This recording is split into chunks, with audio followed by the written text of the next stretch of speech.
बिस्मिल्लाहिर्रहमानिर्रहीम। अस्सलाम वालेकुम नाज़रीन। जैसा कि अमेरिका ताइवान को ट्रेंड कर रहा है, उनको तगड़ा कर रहा है चाइना के ख़िलाफ़, वो भारत को भी सपोर्ट करता है, क्योंकि अमेरिका को जो अगला प्रॉब्लम है आलमी सतह पे वो चाइना से है।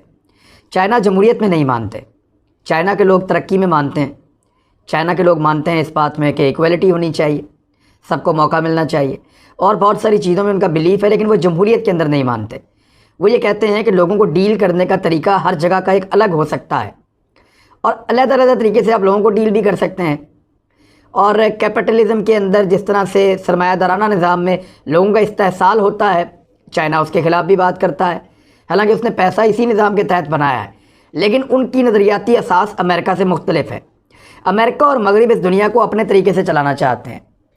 चाइना और रशिया के नज़रियात मिलते जुलते हैं और वो इस दुनिया को अपने नज़रियात के मुताबिक देखते हैं। जिन मुल्कों में बादशाहत है वो इस दुनिया को किसी और तरह देखते हैं। तो हर इलाके का अपना एक कलर है, अपना एक अंदाज़ है और वो अपने मुल्क को या अपने इलाके को अपने तरीके पे चलता हुआ देखना चाहते हैं और उस तरीके को बेहतर समझते हैं। पाकिस्तान ने मगरिब का जो सिस्टम है उसको अडॉप्ट किया है, जिसको डेमोक्रेसी कहते हैं, जहाँ पे इलेक्टोरल डेमोक्रेसी है। और इस वक्त दुनिया के अंदर जितने सिस्टम चल रहे हैं वेस्ट के मुताबिक या अक्सरियती ममालिक के मुताबिक या अक़वाम मुत्तहिदा के मुताबिक जो बेहतरीन निज़ाम है वो डेमोक्रेसी वाला करार दिया जाता है, क्योंकि जिन मुल्कों में डेमोक्रेसी है इस वक्त तरक्की वहाँ पे ज़्यादा है और वो मुल्क हैं जिन्होंने दुनिया भर का पैसा इकट्ठा किया हुआ है और उस पैसे से बाकी लोगों का इस्तेहसाल करते हैं और उनके ऊपर दबाव डालते हैं। ये एक लंबी बहस हो जाएगी, लेकिन मैं आपको ये बताता हूँ कि चाइना के ख़िलाफ़ अमेरिका ने इस खित्ते में जो दो ताकतें इकट्ठी की, उनमें एक ताइवान है और एक भारत है। दोनों को अमेरिका सपोर्ट करता है, दोनों को हथियार भी लेकर देता है। फ्रांस से प्रायोरिटी के ऊपर हथियार लेकर दिए भारत को ताकि उसकी एयरफोर्स तगड़ी हो। दीगर जो भारत की मदद है अमेरिका हर लिहाज से करने के लिए तैयार रहता है। इवन उन्होंने पिछली मरतबा अपने B-52 बॉम्बर्स की मदद की यकीन दहानी कराई थी इंडियंस को कि अगर चाइना के साथ आप एक फुल फ्लैज वॉर में चले भी जाते हैं तो हम अपने बॉम्बर्स तैयारों के साथ आपकी मदद करेंगे और हम चंद घंटों के फासले पर मौजूद हैं। ये अमेरिका ने कहा था भारत को। ताइवान के फ़ौजियों को ट्रेनिंग दे रहे हैं अमेरिकन और खुफिया तरीके से ट्रेनिंग दे रहे हैं पिछले काफ़ी लंबे अरसे से। ट्रेनिंग देने के साथ साथ उनको जदीद असला भी फ़राहम कर रहे हैं और उस असलहे को चलाने की ट्रेनिंग भी अमेरिकन फ़राहम कर रहे हैं। तो ताइवान को तैयार कर रहे हैं कि एक ये मुल्क, एक भारत और ख़ित्ते से एक मुखालफत अमेरिका पैदा कर सके चीन के ख़िलाफ़, ताकि चीन कमज़ोर हो और फ्यूचर में अमेरिका अपने मतलूबा नताइज हासिल करे। अमेरिका कभी भी बड़ी ताकतों से बराह रास्त नहीं लड़ता, छोटे मोटे कमज़ोर मुल्कों पे वो हमला करता है, लेकिन जब भी हमला करता है अपने साथियों के साथ मिलकर करता है, कभी अकेला हमला नहीं करता और कभी भी बराह रास्त वो किसी बड़ी ताकत से जंग में नहीं जाता। रशिया से खुद नहीं लड़े, उन्होंने मुसलमानों को लड़ाया, दुनिया भर के मुसलमानों को इकट्ठा किया, सोवियत यूनियन से लड़ाया, टुकड़े कर दिए।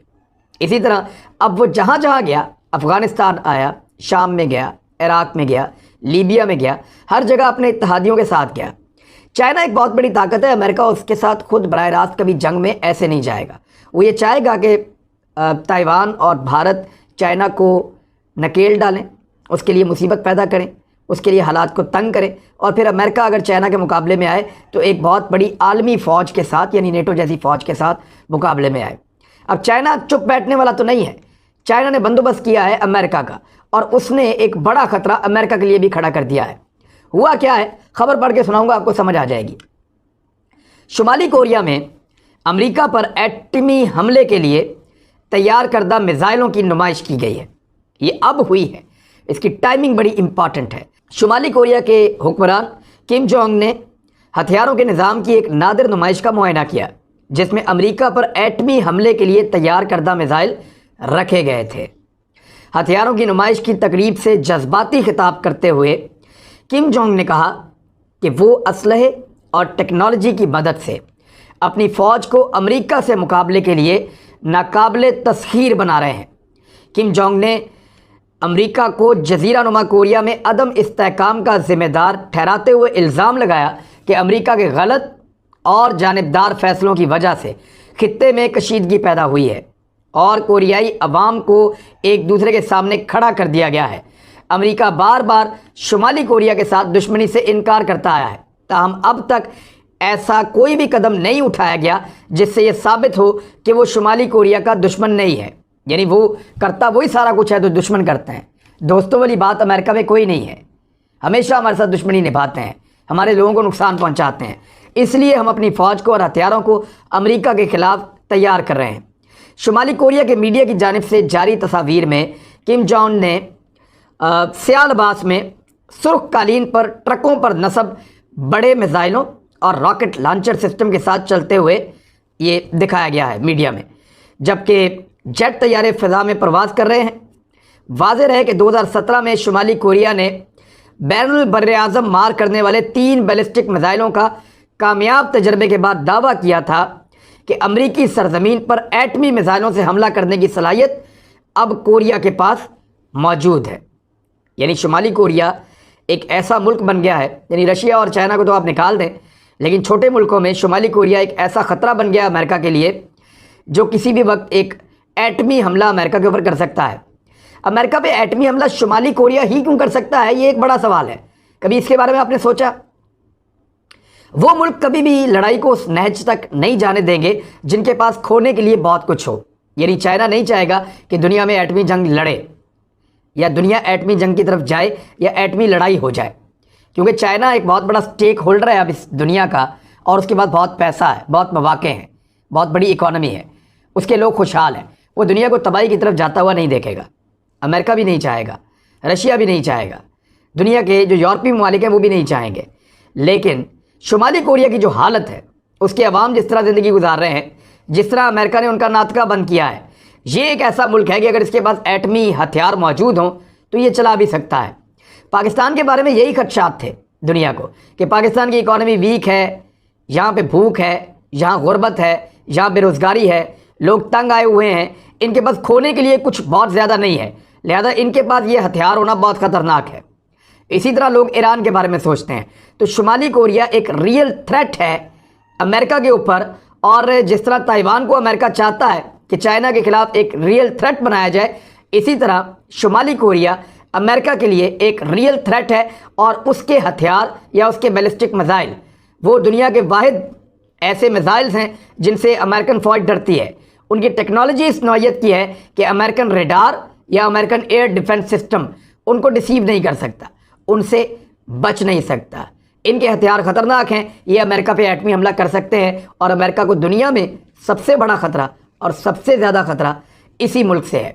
और यही खौफ डोनाल्ड ट्रंप को इनके मुल्क तक ले गया था, और वहाँ जाकर उनके साथ बातचीत भी की थी। उसके मनाज़िर और तस्वीरें आप देख लें, बेशक मैं आपको दिखा देता हूँ कि ये डोनाल्ड ट्रंप खुद चलकर वहाँ पे गए थे, और वहाँ जाकर उन्होंने कहा था कि हम तो दोस्ती चाहते हैं, अच्छे ताल्लुकात चाहते हैं, लेकिन अमेरिका वो सारे इक़दाम करता है जिससे ये मुल्क डूबता है, जिससे इसको नुकसान पहुँचता है। दूसरी जानिब यूरोपीय यूनियन ने अमेरिका से कुछ थोड़ा पैंतरा बदला है, और पैंतरा बदलने की वजह से यूरोपीय यूनियन का अफगानिस्तान के लिए 1 अरब यूरो के इमदादी पैकेज का ऐलान हुआ है। AFP न्यूज़ के मुताबिक यूरोपीय कमीशन की सरबराह अर्सला वोवन ने मंगल को कहा कि अफगानिस्तान में किसी बड़े इंसानी, समाजी और माशी बहरान को टालने के लिए 1 अरब यूरो के इमदादी पैकेज का ऐलान किया है।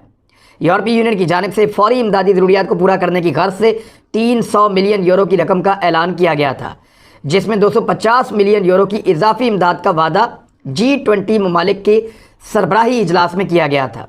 अफगानिस्तान में सिक्योरिटी और इंसानी सूरत हाल पर बहस करने के लिए मंगल को G20 ममालिक इकट्ठे हुए थे। मेज़बानी जो है वो इटली ने की थी, और ये ऐलान किया गया है कि जो रकम है ये बराह रास्त तालिबान को नहीं दी जाएगी, बल्कि बैनुल-अक़वामी इदारे यानी यूनिसेफ हो सकता है, कुछ NGOs वहाँ पे काम कर रही हैं, अक़वाम मुत्तहिदा के ज़रिए से उनको दी जाएगी ताकि लोगों तक वो मदद पहुँचाएँ और ख़ुराक का बंदोबस्त करें, अद्वियात का बंदोबस्त करें। और उन्होंने कहा कि हम तालिबान हुकाम के साथ राब्ते रखने के हवाले से अपनी शराइत वादे कर चुके हैं, जिसमें इंसानी हुकूक़ की पासदारी शामिल है। अभी तक तो रिपोर्ट्स खुद ही सूरत हाल वादे कर रही हैं, लेकिन अफ़गान अवाम को तालिबान के इक़दाम की कीमत अदा नहीं करनी चाहिए। एक और बड़ी इंपॉर्टेंट डेवलपमेंट हुई है जहाँ पे तालिबान के नुमाइंदगान ने अमरीकी और यूरोपीय नुमाइंदों से मुलाकात की है।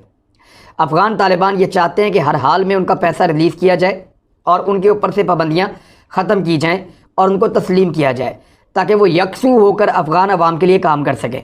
दूसरी जानिब अमेरिका और यूरोप बहुत सख्त जो है वो शराइत रख रहे हैं, और उन शराइत के अंदर ये है कि महफूज पनाहगाहें ख़त्म की जाएँ उन तमाम लोगों के लिए जो बैरून मुल्क दूसरे मुल्कों में जाकर ख़तरा बन सकते हैं या अफ़गानिस्तान से बाहर दूसरी दुनिया के अंदर जाकर दहशतगर्दी कर सकते हैं। तो तालिबान की बुरी हुकूमत जो है उसको भी वो कहते हैं हम तस्लीम नहीं करते, हम नहीं चाहते कि इस किस्म की हुकूमत बनाई जाए जिसमें अक़लियतों का हिस्सा ना हो, जिसमें कमज़ोर तबकात की नुमाइंदगी ना हो, जिसमें लोगों का इस्तेहसाल किया जाए। लिहाजा उज़्बेक उनको शामिल किया जाए, ताजिक उनको शामिल किया जाए, शिया कम्युनिटी उनको शामिल किया जाए, फिर जो हज़ारा कम्युनिटी के लोग हैं ख़ास तौर पे उनको भी शामिल किया जाए। तो वो ये चाह रहे हैं। दूसरी जानिब जलती पर तेल का काम जो कर रही है वो दाइश कर रही है, और इस वक्त दाइश की और तालिबान की लड़ाई अपने उरूज पर है अफ़गानिस्तान में। हाल ही में अफ़गानिस्तान के सूबे कंदूज़ में शिया मुसलमानों की मस्जिद में एक हमला किया गया था खुदकुश, जिसमें 100 से ज़ायद शिया अफराद जो हैं वो जाँ बहक हो गए थे। दाइश ने इस हमले की ज़िम्मेदारी कबूल की है। तज्ज़ियाकारों के मुताबिक दाइश की ये शाख इस जंग ज़दा मुल्क में शिया सुन्नी फसादात को बढ़ावा देना चाहती है। वो ये चाहते हैं कि इस्लामिक स्टेट यानी इस्लामिक स्टेट खुरासान के जो लोग हैं या दाइश के जो लोग हैं वो ये चाहते हैं कि कुछ भी करके यहाँ पे लड़ाई को बढ़ावा दिया जाए और शिया सुन्नी फसाद करवाया जाए अफ़गानिस्तान के अंदर। इसको आपको मैंने पहले ही बताया कि इस खित्ते में दाइश का बड़ा सपोर्टर जो है वो भारत है। भारत में इसके 5 कैंप्स हैं, वहाँ पे ये काम करती है। और इस वक्त जो दाइश के अंदर लोग मौजूद हैं उनमें उइग़ुर मुसलमान हैं, उज़्बेक हैं, और तालिबान के जो नाराज़ जंगजू हैं वो इसके अंदर शामिल हैं। तालिबान और दाइश ये दोनों सुन्नी ग्रुप हैं, लेकिन इसके बावजूद ये दोनों आपस में लड़ रहे हैं क्योंकि तालिबान ने इक़्तिदार में आने के बाद शिया अक़लियत को तहफ़्फ़ुज़ फ़राहम करने का ऐलान किया था, लेकिन ISIS ने या दाइश ने उन्हें निशाना बनाना शुरू कर दिया है। और तालिबान के पास कोई बैरूनी मदद तो नहीं है, लेकिन वो इस वक्त दाइश के साथ लड़ रहे हैं। उनके सपोर्टर्स कौन हैं? इस वक्त तालिबान को जो सपोर्ट मिल रही है वो मिल रही है हक्कानी नेटवर्क की तरफ से। हक्कानी नेटवर्क उनको बहुत सपोर्ट दे रहा है, और उसके अलावा अलकायदा के जो जंगजू हैं जिनके साथ कुछ रिलेशंस तालिबान के भी बाकी हैं और वो इस खित्ते के अंदर मौजूद हैं, वो भी सपोर्ट कर रहे हैं तालिबान को दाइश के ख़िलाफ़, क्योंकि वो शिया कम्युनिटी को अटैक कर रही है और अक़लियत को मार रही है। और ये इस वक्त अफ़गानिस्तान इसको बर्दाश्त नहीं कर सकता, वो इस तशद्दुद का और इस खाना जंगी का मुतहम्मिल नहीं हो सकता। तो दाइश के साथ वो सब मिलकर लड़ रहे हैं। दूसरी जानिब काबुल में एक बहुत बड़ा ख़तरा दोबारा सर उठा चुका है। अमेरिका और बरतानिया के बाद रिपोर्ट्स हैं कि दोबारा बड़े धमाके हो सकते हैं और गैर मुल्कियों को निशाना बनाया जा सकता है। अमेरिका और बरतानिया में अफ़गानिस्तान में मुकीम अपने शहरियों के लिए अलर्ट जारी कर दिया है। हदायत की है कि होटलों के इस्तेमाल से फौरी तौर पर गुरेज किया जाए। इस हवाले से अमरीकी महकमा खारजा का कहना है कि सिक्योरिटी खदशात के पेश नज़र सरीना होटल या इसके करीबो जवार में मौजूद अपने शहरियों को फौरी तौर पर इलाका छोड़ने की हम हदायत कर रहे हैं। सरीना होटल या इसके आसपास काबुल में धमाका हो सकता है, हमला हो सकता है। ये इंटेलिजेंस रिपोर्ट अमेरिका और बरतानिया के पास मौजूद है। बरतानिया की जानिब से जारी बयान में कहा गया है कि काबुल के सरीना होटल या इसके करीब रहने वाले बरतानवी शहरी फौरी तौर पर कहीं और मुंतकिल हो जाएं, ताहम किसी दूसरे होटल में भी जाने से गुरेज करें। ख्याल रहे कि आलमी सतह पर मारूफ सरीना होटल पर पहले भी 2 बार हमला हो चुका है। इस होटल में ज़्यादातर गैर मुल्की हुक्काम क़याम करते हैं। इसके अलावा ये होटल ताजरों और गैर मुल्की मेहमानों में भी काफ़ी मकबूल है। दूसरी जानिब भारत की एक बहुत बुरी खबर है, और बुरी खबर यह है कि भारत को फिर सर्दियां पहाड़ों पे गुजारनी पड़ेंगी। भारत ने पूरी गर्मियां मुज़ाकरात किए, बड़ी मिन्नतें की चाइना की कि आप भी वापस जाएं, हमें भी जाने दें। कुछ इलाकों से चाइनीज़ वापस गए, लेकिन फिर वापस आ गए। फिर चाइनीज़ ने दोबारा फेंटी भी लगाई। फिर चाइनीज़ ने दोबारा उनकी जो इंफ्रास्ट्रक्चर भारत ने बनाए उनको तबाह भी किया। भारत के लिए मुश्किलात पैदा कर रहे हैं लगातार चाइनीज़ फ़ौजी। और अभी जो मुज़ाकरात हुए हैं ये चाइना के इलाके में हुए हैं। एसोसिएटेड प्रेस ने इसको रिपोर्ट किया है कि फ्रीकैन ने पीर को इन मुज़ाकरात की नाकामी के बारे में बता दिया है। ये मुज़ाकरात 17 माह से जारी इस तनाव को कम करने में नाकाम रहे हैं जो दोनों मुल्कों के दरमियान झड़पों की वजह बन रहा है। अब दोनों ममालिक लद्दाख के सख्त सर्दी वाले इलाके में अपनी फ़ौजें बरकरार रखेंगे और इनको सर्दियां वहाँ गुजारनी पड़ेंगी, जो भारत के लिए एक डरावना ख्वाब है। उसके फ़ौजी रोना शुरू हो जाते हैं, परेशान हो जाते हैं कि इतने मुश्किल हालात के अंदर चाइना जैसी सहूलियात भी नहीं है, उन जैसी फैसिलिटीज़ भी नहीं है, उन जैसी खुराक और हथियार भी नहीं है, और उन जैसे टेक्नोलॉजी भी नहीं है। इसके बावजूद वहाँ पहाड़ों पर ड्यूटी करनी पड़ती है, तो ये बहुत मुश्किल हो जाता है। लेकिन चीनी फरीक, उन्होंने कहा इस दफ़ा इंडिया ने उनको मनाने की बड़ी कोशिश की है, और इंडिया का ये कहना है कि चीनी फरीक इस बात पे राज़ी नहीं हुआ, और चाइना की जो तजावीज़ हैं वो ऐसी नहीं है कि पेशरफ्त हो सके। चीनी फ़ौज के तर्जुमान की जानिब से एक बयान में कहा गया है कि इंडियन फरीक गैर माकूल और गैर हकीकत पसंदाना मुतालबात पर कायम है। یہ بھارت کا تکبر ہے جس سے مذاکرات میں اور ان کی یعنی مذاکرات کے اندر مشکلات میں اضافہ ہو جاتا ہے۔ اچھا، یہ جو مذاکرات ہوئے ہیں یہ دونوں افواج کے کمانڈروں نے لداخ کے علاقے میں چین کی طرف واقع ایک علاقہ ہے مالڈو، وہاں پہ 2 ماہ کے وقفے سے یہ مذاکرات کرتے رہے ہیں، بار بار وقفے سے، اور اتوار کو مذاکرات کے لیے ملاقات کی تھی۔ پیر کو دونوں نے کنفرم کر دیا کہ ہمارے مذاکرات کامیاب نہیں ہوئے، چین بہت بڑی مقدار میں فوج وہاں پر لے کر آ گیا ہے اور بھارت کو اس پہ شدید تشویش ہے، لہذا یہ سردیاں بھارت کو ایک دفعہ پھر پہاڑوں پہ ٹھنڈ میں مبارک ہوں۔ اب تک کے لیے اتنا ہی، اپنا خیال رکھیے گا، اپنے اس چینل کا بھی۔ اللہ حافظ۔